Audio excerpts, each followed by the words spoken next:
The fall of the good man. Picture this. You're at work, staying late again, covering for colleagues who left early. You smile, say it's no problem because that's what good men do, right? Meanwhile, the guy who takes credit for your ideas just got promoted. Again. Or it's your relationship. You're the one who always apologizes first, always compromises, always puts her needs before yours. Do you think this makes you a good partner? But she's losing respect for you every single day. And deep down you know it. Here's the brutal truth that no one wants to tell you. The world doesn't reward goodness. It exploits it. 500 years ago, Niccolo Machiavelli wrote something that would shake the foundations of how we think about power and morality. He said, since love and fear can hardly exist together, if we must choose between them, it is far safer to be feared than loved. Most men read that and recoil. They think it's evil. They think it's wrong. But Machiavelli wasn't describing what should be. He was describing what it is. He was warning us about a game that's been played for centuries. A game where good men always lose because they don't even know they're playing. You see, while you've been taught to be nice, to be fair, to be moral, there's been another education happening. The real players, the ones who win, they've been learning different rules. They've been studying human nature, not human ideals. They've been understanding power, not practicing powerlessness. And here's what hurts the most. Your goodness isn't even seen as goodness anymore. It's seen as a weakness. It's seen as an opportunity. It's seen as something to be taken advantage of. The woman who friend zones you doesn't respect your kindness. She sees it as desperation. The boss who overlooks you for promotion doesn't admire your humility. He sees it as a lack of ambition. The friend who always lets you pay doesn't appreciate your generosity. He sees it as stupidity. This is Machiavelli's warning. This is what he tried to tell us. That in a world full of wolves, sheep don't survive by being better sheep. They survive by understanding wolves. But here's where it gets really dark. You've been conditioned to lose. From the moment you were born, you were taught that being good meant being weak, that having power was evil, that wanting more was selfish. You were raised to be a servant in a world ruled by kings. Think about every story you were told as a child. The hero always wins through goodness, right? But look at the real world. Look at who actually has power. Look at who actually wins. It's not the nice guys. It's never the nice guys. The most successful men in history understood something that you're just beginning to learn. They understood that morality is a luxury that only the powerful can afford. When you're weak, when you're vulnerable, when you have no control, your morality becomes your prison. Machiavelli wrote, "Men are so simple and so ready to obey present necessities that one who deceives will always find those who allow themselves to be deceived." He wasn't celebrating deception. He was revealing it. He was showing you the game that's already being played, whether you choose to see it or not. And the saddest part? You probably still believe that if you're just good enough, just kind enough, just selfless enough, the world will reward you. But the world doesn't work that way. The world rewards those who understand its true nature. So let me ask you something and be honest. Have you ever been punished for doing the right thing? Have you ever watched someone less deserving get what you worked for? Have you ever felt like the harder you try to be good, the more you get taken advantage of? If you answered yes, then you're beginning to see the matrix. You're beginning to understand why Machiavelli's warnings are more relevant today than ever before. The naive illusion of fairness. But that's just the beginning. The real tragedy isn't that good men lose. It's that they lose while believing they should win. You've been sold a lie, a beautiful, comforting, soul-destroying lie. You've been told that the world is fair. It operates on moral principles. That if you just follow the rules, if you just play by the book, you'll get your turn. This is the naive illusion of fairness. And it's the reason why good men spend their entire lives waiting for a reward that will never come. Here's what actually happens in the real world. While you're following the rules, someone else is writing them. While you're playing fair, someone else is changing the game. While you're being moral, someone else is being strategic. Think about your workplace. There's probably someone there who gets away with everything. They come in late, leave early, take credit for others' work, and somehow they're beloved by management. How is this possible? It's possible because they understand something you don't. They understand that perception is more important than reality. They understand that being good at your job is less important than being good at managing how people see you. They've learned that competence without charisma is invisible, that hard work without political awareness is worthless, that morality without power is meaningless. This person isn't necessarily evil. They're just awake. They see the game for what it is, not what they wish it were. But you're still operating under the assumption that merit matters more than perception, that substance matters more than style, that being right matters more than being influential. Machiavelli understood this 5 centuries ago. He wrote, "Everyone sees what you appear to be. Few experience what you really are." He wasn't teaching manipulation. He was revealing reality. He was showing you that in human affairs, appearance often matters more than truth. And this creates a devastating cycle for good men. Because you believe in fairness, you expect fairness. Because you expect fairness, you don't prepare for unfairness. Because you don't prepare for unfairness, you become a victim of it. And because you become a victim of it, you start to believe that the world is against you, that you're cursed, that you're just unlucky. But you're not unlucky. You're unprepared. You're not cursed. You're naive. You're not a victim of some cosmic injustice. You're a victim of your own illusions about how the world actually works. Here's the harsh truth that no one wants to admit. The world isn't fair because fairness isn't natural. Fairness is a human construct, a social agreement, a shared delusion that we maintain because it makes us feel better about the chaos of existence. But nature isn't fair. Evolution isn't fair. Power isn't fair. And the people who understand this aren't waiting for fairness. They're creating an advantage.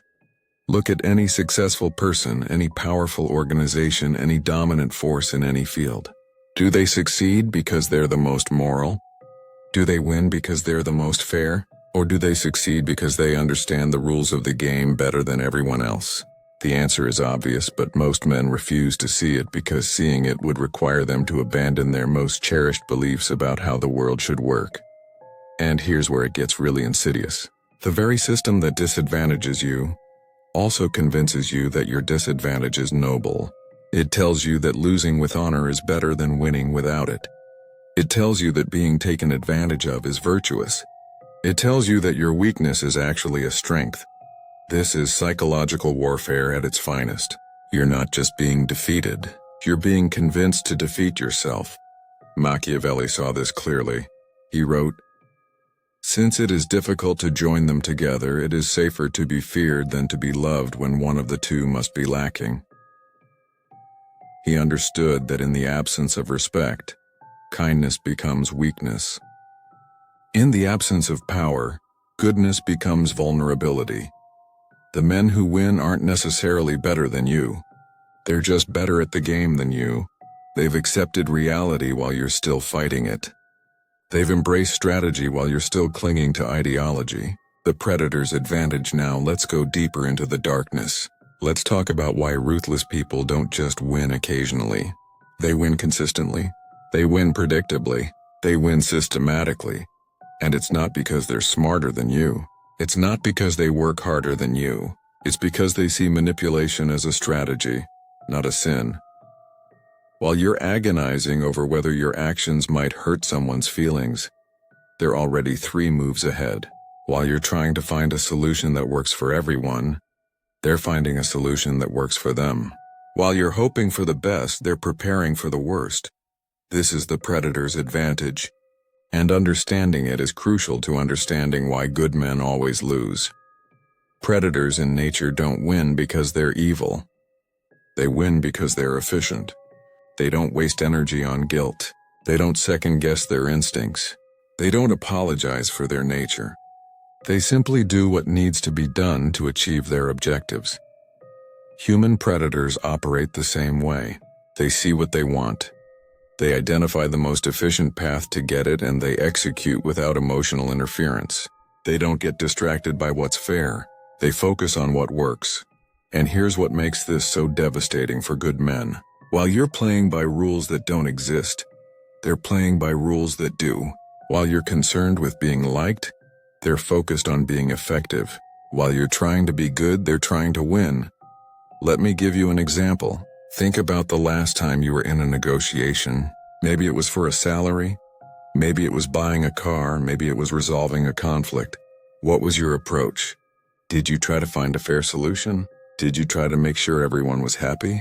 Did you prioritize the relationship over the outcome? Now imagine how a predator approaches the same situation. They research extensively beforehand. They identify pressure points. They prepare multiple strategies. They control the frame of the conversation. They use silence as a weapon. They're willing to walk away. They see the other person's emotions as information, not obstacles. Who do you think gets better results? Machiavelli understood this. He wrote, "Hence it is necessary for a prince wishing to hold his own to know how to do wrong, and to make use of it or not according to necessity." Notice he didn't say it was good to do wrong. He said it was necessary to know how. This is the key insight that good men miss. Power isn't about being ruthless all the time. It's about being capable of ruthlessness when the situation demands it. It's about having options that your opponents don't have. The predator's advantage isn't cruelty, it's flexibility. It's the ability to adapt their behavior to the situation rather than being trapped by a single mode of operation. But you've been trained to have one setting. Nice. You approach every situation the same way. You use the same strategies. You make the same assumptions. You have the same blind spots, and because of this predictability, you're easy to defeat. Think about the people who have taken advantage of you in your life. Did they do it through obvious aggression? Probably not. They probably did it through subtle manipulation. They probably made you feel like you were choosing to be taken advantage of. They probably made you feel grateful for the opportunity to serve their interests. This is high-level psychological warfare, and most good men don't even realize it's happening to them. The predator doesn't announce their intentions. They don't wear a sign that says, "I'm about to exploit you." They come disguised as friends, as helpers, as people who care about your well-being. They use your goodness against you. They weaponize your empathy. And the most insidious part?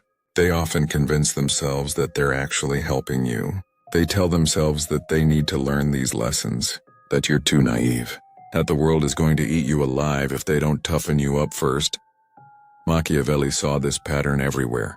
He wrote, "Men judge generally more by the eye than by the hand, for everyone can see and few can feel." Everyone sees what you appear to be. Few really know what you are. The predators understand this deeply.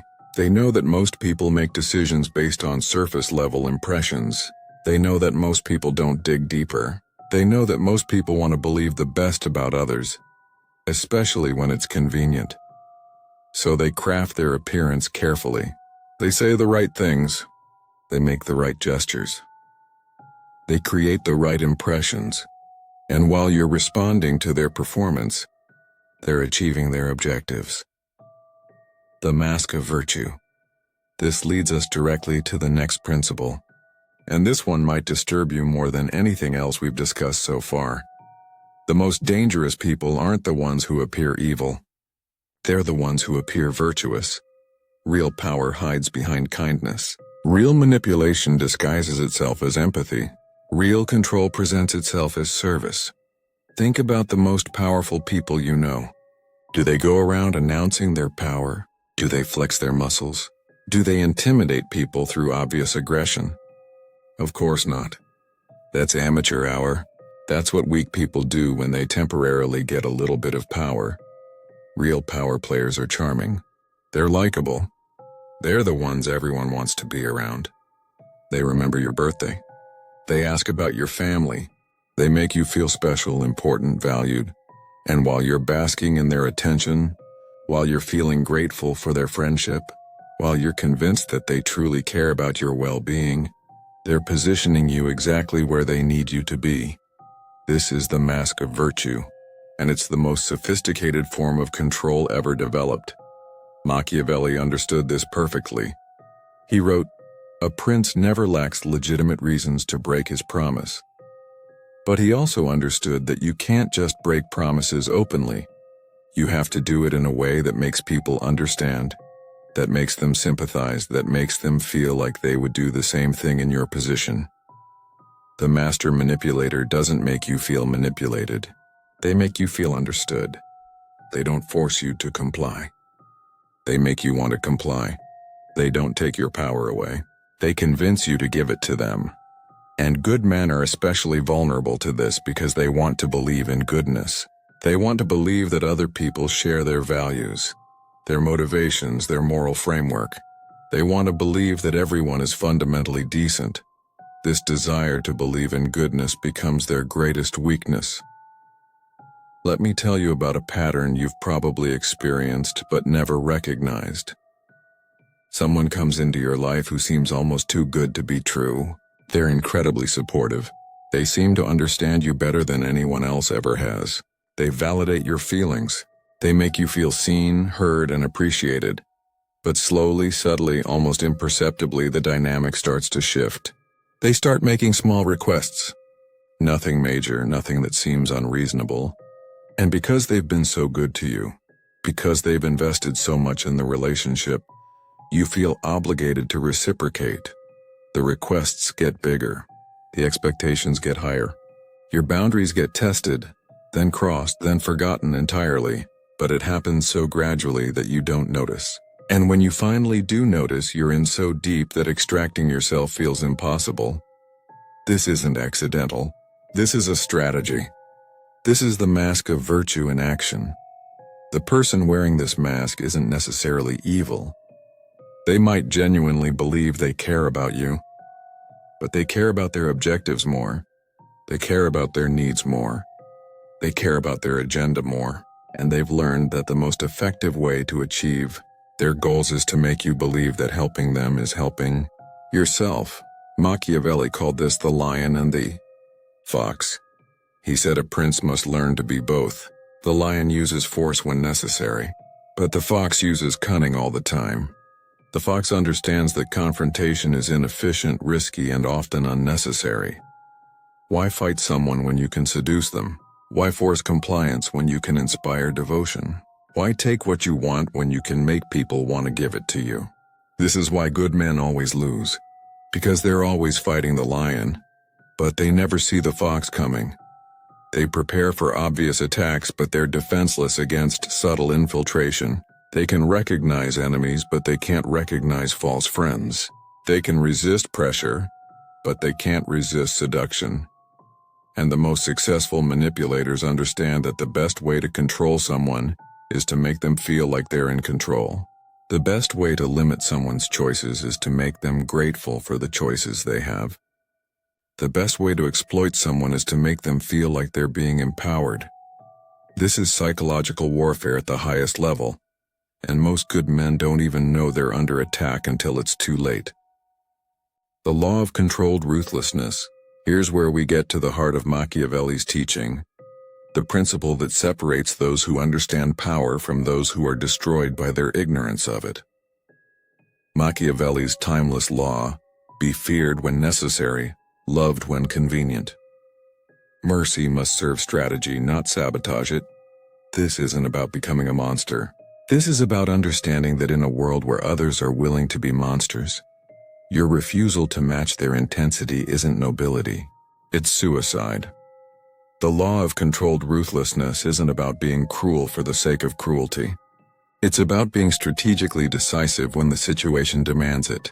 It's about understanding that sometimes being kind to one person means being harsh to another. Sometimes showing mercy to the wrong person means allowing them to hurt innocent people. Most good men get this backwards. They think that being consistently merciful makes them moral.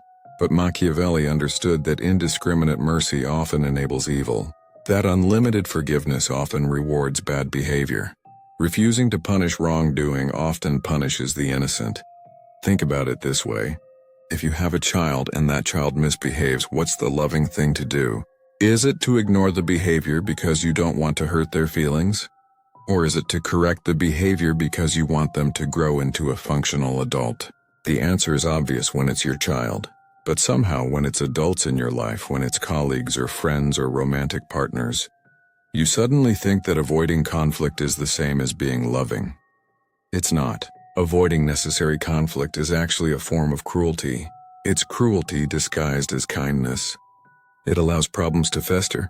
It allows bad behavior to continue. It allows people to hurt themselves and others because they're too uncomfortable to intervene. Machiavelli wrote, "Cruelties are well committed when they are done all at once out of necessity for security, and are not persisted in, but are converted to the greatest possible benefit for the subjects."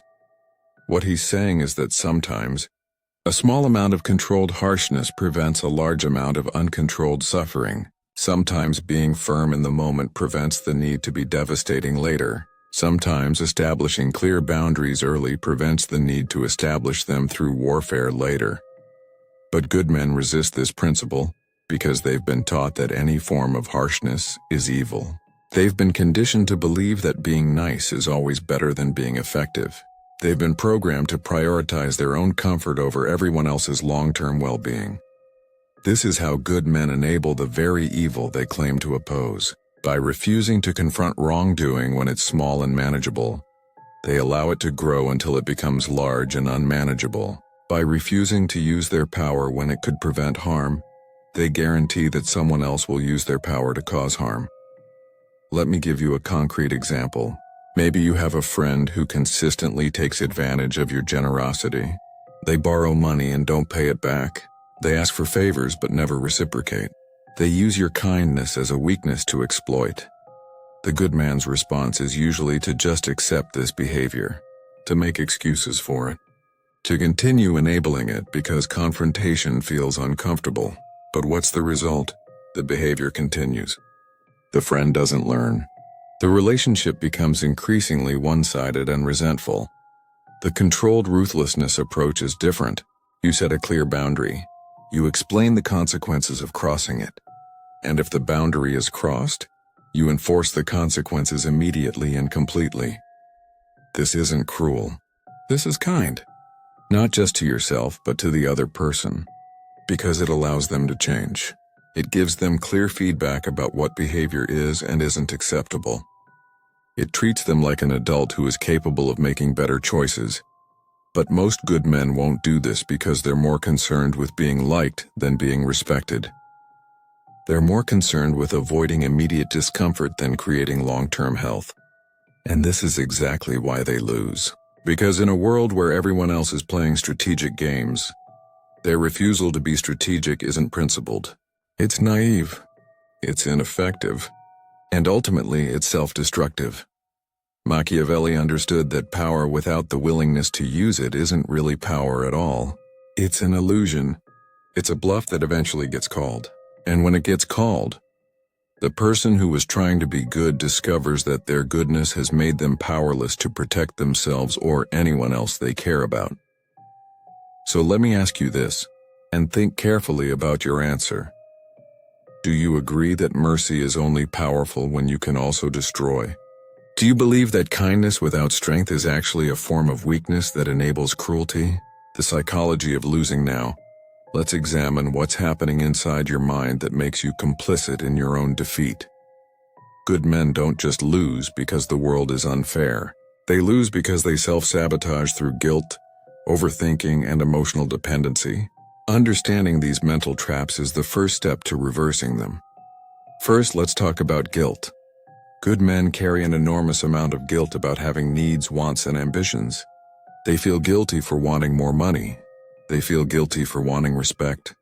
They feel guilty for wanting power. They feel guilty for wanting to win. This guilt is like a psychological poison that prevents them from taking the very actions that would improve their lives. They handicap themselves before they even begin. They sabotage their own success because deep down they don't believe they deserve it. But where does this guilt come from? It comes from a childhood programming that taught them that wanting things for themselves is selfish. That ambition is evil. That power corrupts. The only morally acceptable way to live is in service to others. This programming was designed to create compliant workers, not powerful leaders. It was designed to create people who would accept less, demand less, and expect less. It was designed to create a permanent underclass of well-meaning, self-sacrificing servants. And it worked perfectly on you, didn't it? The second mental trap is overthinking. Good men analyze everything to death. They consider every possible consequence. They worry about every possible outcome. They try to find the perfect solution that makes everyone happy and hurts no one. But while they're thinking, others are acting. While they're analyzing, others are achieving.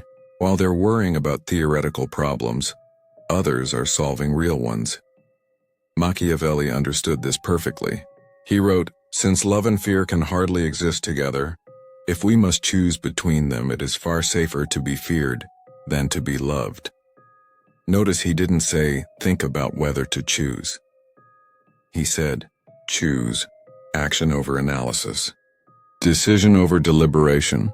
But good men are paralyzed by their need to be perfect. They won't act until they're 100% certain of the outcome. They won't move until they've considered every variable. They won't decide until they've eliminated every risk. This quest for certainty is actually a form of cowardice disguised as conscientiousness. It's a way of avoiding responsibility disguised as being responsible. It's a way of guaranteeing failure while feeling virtuous about the process. The third mental trap is emotional dependency. Good men need other people to validate their decisions, approve their actions, and confirm their worth. They can't move forward without consensus. They can't act without permission. They can't succeed without making sure everyone else is comfortable with their success.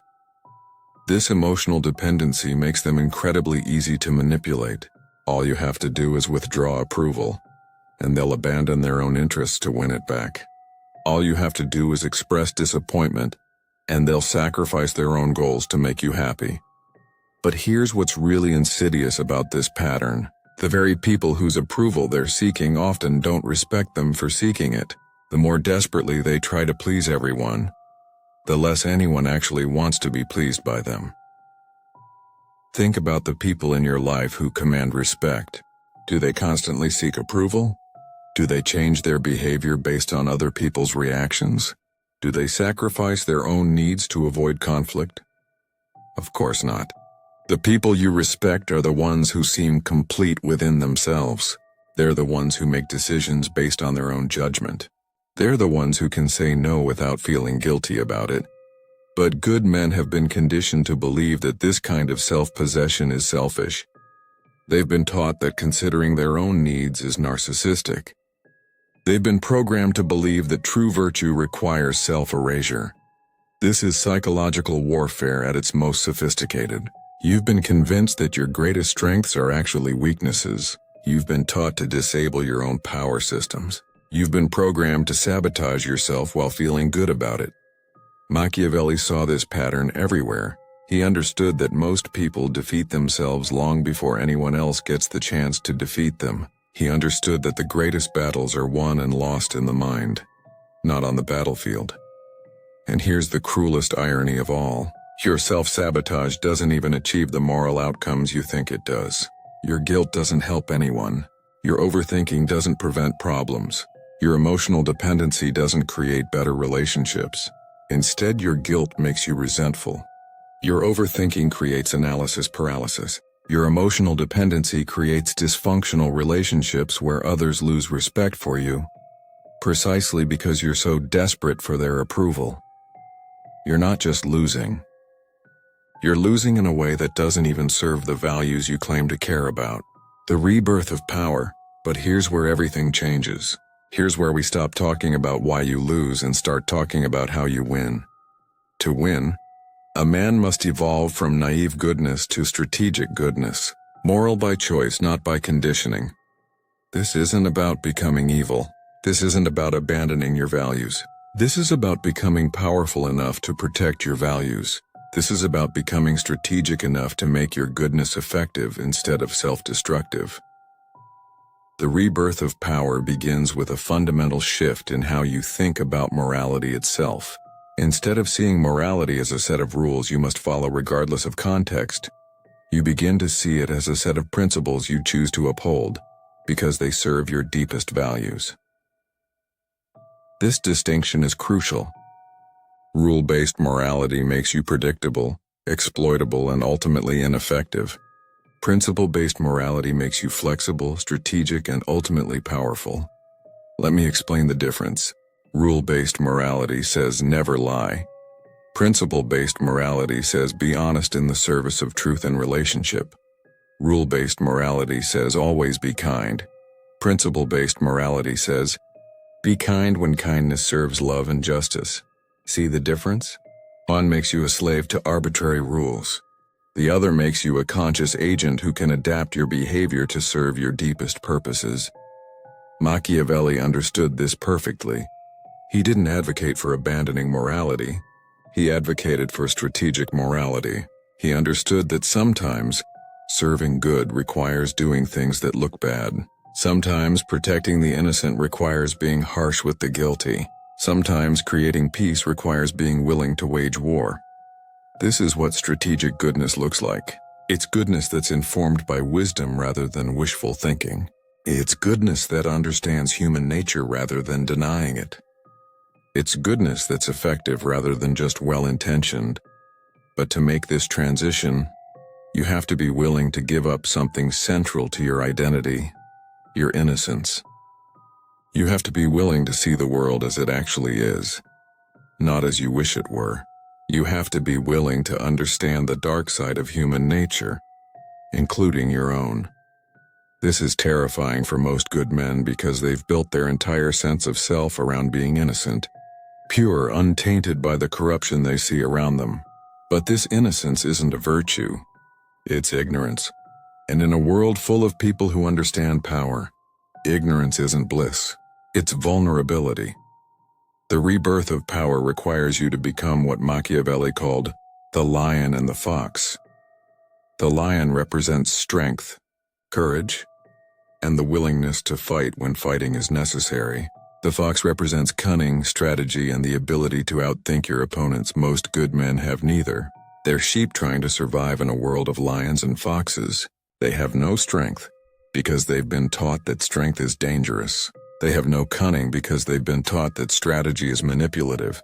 But strength without cunning is just brutality, and cunning without strength is just cleverness. Real power requires both. Real effectiveness requires the ability to be strong when strength is needed, and strategic when strategy is needed. This doesn't mean you become manipulative. It means you become immune to manipulation. This doesn't mean you become cruel. It means you become capable of cruelty when cruelty prevents greater harm. This doesn't mean you become dishonest. It means you become strategic about when and how you reveal the truth. The reborn powerful man operates from a place of choice rather than conditioning. He chooses kindness because he understands its power, not because he's afraid of its absence.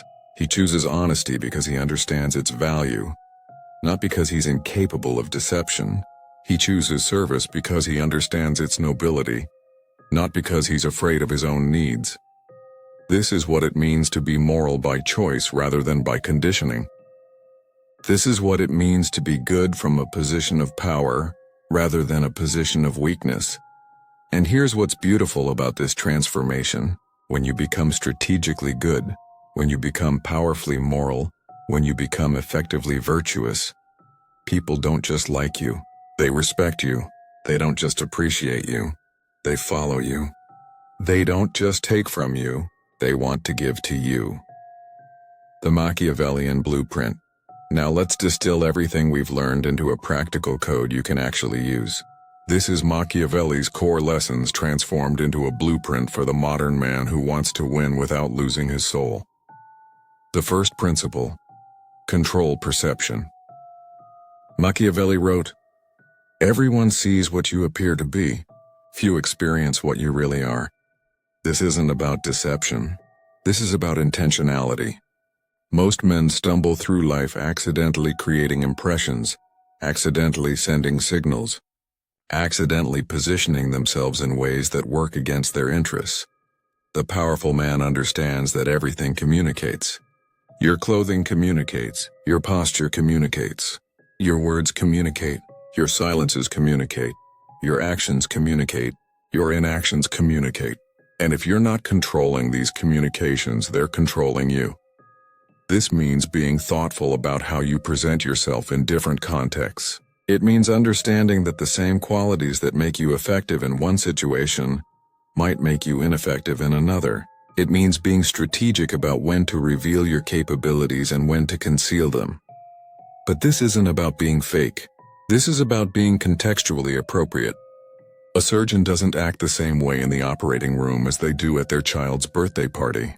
A CEO doesn't communicate the same way in a board meeting as they do on a date. Adapting your presentation to your context isn't deception. It's intelligence. The second principle. Conceal intent. Never announce your plans until you're ready to execute them.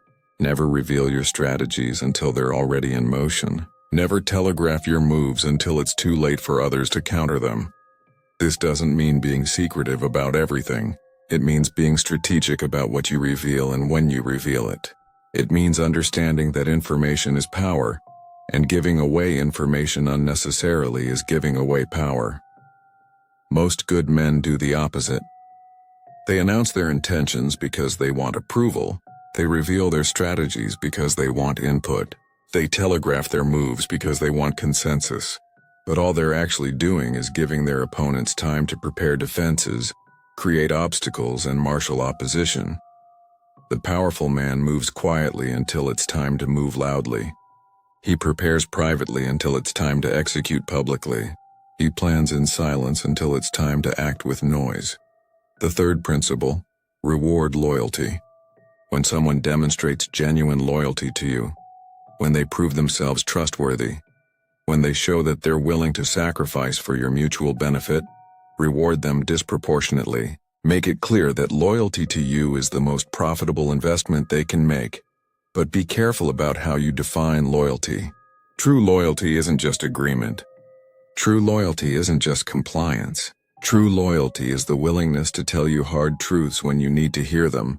True loyalty is the courage to disagree with you when disagreement serves your interests. True loyalty is the strength to support you even when it's difficult or costly. And when you find true loyalty, treasure it, protect it, invest in it. Because genuine loyalty is rarer than gold and more valuable than money. The fourth principle, punish betrayal. When someone betrays your trust, when they prove themselves unreliable, when they demonstrate that they're willing to sacrifice your interest for their own, respond swiftly and decisively. Make it clear that betraying you is the most expensive mistake they can make. This doesn't mean being vindictive. This doesn't mean being cruel. This means being clear about consequences and following through on them. It means understanding that failing to punish betrayal is the same as rewarding it. It means recognizing that people will treat you exactly as badly as you allow them to treat you. Most good men struggle with this principle because they want to give people second chances, third chances, infinite chances. But what they don't understand is that by refusing to punish betrayal, they're actually enabling it. They're training people to betray them. They're creating a reputation as someone who can be taken advantage of without consequences. The powerful man understands that mercy without strength is meaningless. Forgiveness without accountability is worthless. Kindness without boundaries is self-destruction. But here's the key to all of these principles. Implement them without losing your humanity. The goal isn't to become a machine. The goal isn't to become emotionless. The goal is to become effective while remaining human. Machiavelli himself understood this. He wasn't advocating for psychopathy. He was advocating for strategic thinking. He wasn't promoting cruelty. He was promoting effectiveness. He wasn't teaching evil. He was teaching power. And power, properly understood, is the ability to achieve your objectives while serving your values. It's the capacity to protect what you love while becoming who you're meant to be. It's the strength to make your goodness effective instead of self-destructive. The ruthless serenity. And this brings us to the final paradox, the ultimate truth that ties everything together. True peace comes not from being good, but from being untouchable. Goodness is only safe when backed by power. This is ruthless serenity, the calm that comes from knowing that you have options. The peace that comes from understanding that you can handle whatever life throws at you. The confidence that comes from being prepared for the worst while hoping for the best. Most men live in constant anxiety because they know, deep down, that they're vulnerable. They know that their security depends on other people's goodwill. They know that their success depends on other people's decisions. They know that their happiness depends on other people's approval. This dependency creates a constant state of fear. Fear that someone will discover their weaknesses. Fear that someone will withdraw their support. Fear that someone will decide they're no longer useful, valuable, or worthy of consideration. But the man who has achieved ruthless serenity doesn't live in this fear because he doesn't depend on other people's mercy. He's prepared for their cruelty. He's ready for their betrayal. He's equipped for their selfishness. This doesn't make him cynical. It makes him free. Free to be genuinely kind because his kindness isn't desperate. Free to be truly generous because his generosity isn't needy. Free to be authentically good because his goodness isn't vulnerable. Machiavelli understood this perfectly. He wrote, "He who neglects what is done for what ought to be done sooner affects his ruin than his preservation." He wasn't advocating for abandoning ideals. He was advocating for grounding ideals in reality. The man with ruthless serenity can afford to be moral because he's not dependent on morality for his survival. He can afford to be honest because he's not dependent on deception for his success. He can afford to be vulnerable because he's not dependent on others' protection for his security. This is the ultimate irony of power. The more capable you are of taking care of yourself, the more generous you can be with others. The more prepared you are for conflict, the more peaceful you can be in relationships. The more dangerous you are to your enemies, the safer you are for your friends. But most men get this backwards. They think that becoming powerful will make them evil. They think that understanding manipulation will make them manipulative. They think that being prepared for war will make them warlike. The opposite is true. It's a weakness that creates cruelty. It's vulnerability that creates manipulation. It's fear that creates aggression. The powerful man doesn't need to be cruel because he has other options. The secure man doesn't need to manipulate because he can afford to be direct. The prepared man doesn't need to be aggressive because he can afford to be patient. This is ruthless serenity in action. It's the ability to be soft because you can be hard. It's the freedom to be kind because you can be harsh. It's the choice to be merciful because you can be merciless. And when you achieve this state, something magical happens. People sense your power even when you're not displaying it. They feel your strength even when you're being gentle. They recognize your capability even when you're being humble. This isn't about intimidation. This is about presence. This is about the kind of quiet confidence that comes from knowing who you are and what you're capable of. This is about the kind of peaceful strength that makes others feel safe around you, not because you're harmless, but because they trust that your power is under control. Machiavelli called this the armed prophet, someone who has the power to enforce their vision but prefers to inspire it. Someone who can compel compliance but chooses to earn devotion. Someone who can take what they want but prefers to have it given freely. This is the goal. This is the destination. This is what we're building toward. Not the elimination of goodness, but the empowerment of goodness. Not the abandonment of morality, but the strategic deployment of morality. Not the rejection of virtue, but the protection of virtue through strength. So let me ask you one final question, and this question will determine everything about your future. Will you choose to stay good in a way that makes you weak, vulnerable, and ultimately ineffective? Or will you choose to become powerful enough to protect your goodness, strong enough to enforce your values, and strategic enough to make your virtue victorious? Will you choose to remain a sheep hoping that wolves don't exist? Or will you choose to become a sheepdog, capable of both gentleness and violence, using each as the situation demands? Will you choose to stay naive about the nature of power, remaining forever at the mercy of those who understand it? Or will you choose to master the principles of power so that you can use them in the service of everything you truly care about? The choice is yours.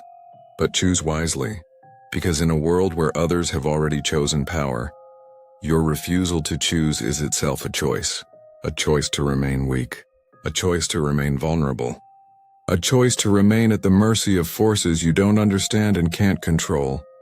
Machiavelli gave us the warning 500 years ago. The question is, are you finally ready to listen?